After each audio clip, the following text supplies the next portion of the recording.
Le grand dévoilement de la programmation de nos beaux dimanches sera présenté par Pierre Lavallée, conseiller municipal du district 1, et Caroline Fortin, coordonnatrice à la culture.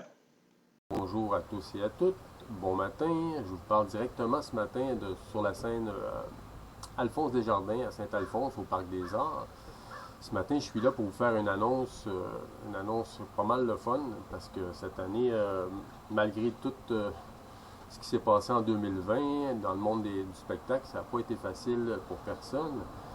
Puis depuis très peu, en fait, on va pouvoir offrir un spectacle à l'extérieur avec un maximum de 250 personnes, ce qui est une bonne nouvelle.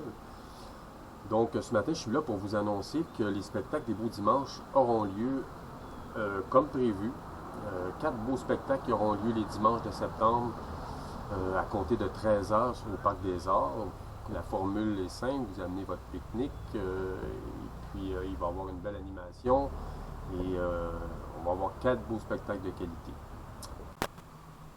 Donc, comme vous le savez, depuis plusieurs années à Saint-Alphonse, on offre des spectacles d'envergure. Vous savez que les 12 jeudis qui durent depuis plusieurs années, et puis tout ça. Donc, on est super fiers de pouvoir présenter les Beaux Dimanches, étant donné que les 12 jeudis n'ont pas eu lieu comme prévu cette année, comme vous savez pourquoi, en fait, à cause de la COVID-19. Et sans plus tarder, je vais vous laisser la coordonnatrice à la culture de Saint-Alphonse présenter les 4 beaux spectacles à venir au mois de septembre. Merci beaucoup.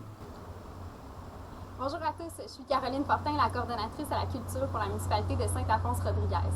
Là, je sais que vous avez tous hâte de découvrir c'est qui les artistes qui vont se produire cette année pour nos Beaux Dimanches, donc on va voir ça ensemble. Pour notre premier spectacle, nous sommes fiers de présenter Éphémère, un trio composé de Camille Grenier, Zoé Mercier et Myriam Clermont, qui performeront au Parc des Arts le dimanche 6 septembre à 13h. Éphémère a gagné les grands honneurs lors de la finale locale de Cégep en spectacle à Joliette en février 2020. Les étudiantes ont présenté un numéro de chant jouant avec les harmonies vocales et le piano qui leur a valu la première place. Pour notre deuxième spectacle, nous sommes fiers de présenter Ariane Vaillancourt, une pianiste montréalaise à la voix exceptionnelle au Parc des Arts le dimanche 13 septembre à 13h. Originaire de l'Estrie, Ariane Vaillancourt propose une musique texturée, intime et puissante.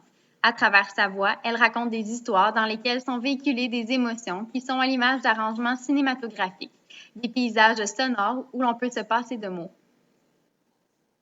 Pour notre troisième spectacle, nous sommes fiers de présenter le groupe Harvest qui reprendra les classiques de Neil Young au Parc des Arts le dimanche 20 septembre à 13h. Dans cet hommage à Neil Young, un des plus grands compositeurs et guitaristes de sa génération, le groupe Harvest, composé de Alain Lépine, Daniel Lacoste, Steve Gagné et Alex Tremblay, vous entraînera dans sa musique où se mêlent rock, country, folk et grunge. Pour notre quatrième et dernier spectacle, nous sommes fiers de présenter Marianne Trudel et Karen Young, deux artistes exceptionnelles, entières et attachantes, qui offriront un concert inoubliable au Parc des Arts le dimanche 27 septembre à 13h. Un piano, une voix, atmosphérique, intime et émouvant. Les chansons de Denis Mitchell seront revisitées de façon originale et extrêmement touchante. Liberté, tendresse, spontanéité et complicité musicale caractérisent ce duo fabuleux. Un événement incroyable à ne pas manquer. Les 4 spectacles seront gratuits et ouverts à tous. Comme ils seront offerts à l'extérieur, n'oubliez pas votre chapeau et une bouteille d'eau. Pensez aussi à de la crème solaire ou à une veste selon la température. Des tables à pique-nique seront installées. Toutefois, il est recommandé d'apporter vos chaises. Une fois sur place, prière de respecter la distanciation physique. Restez à l'affût, les mesures de sécurité concernant la COVID-19 seront actualisées sur la page Facebook de la municipalité ainsi que sur son site Web. Sur ce, au plaisir de vous croiser lors des spectacles et n'oubliez pas de partager la bonne nouvelle.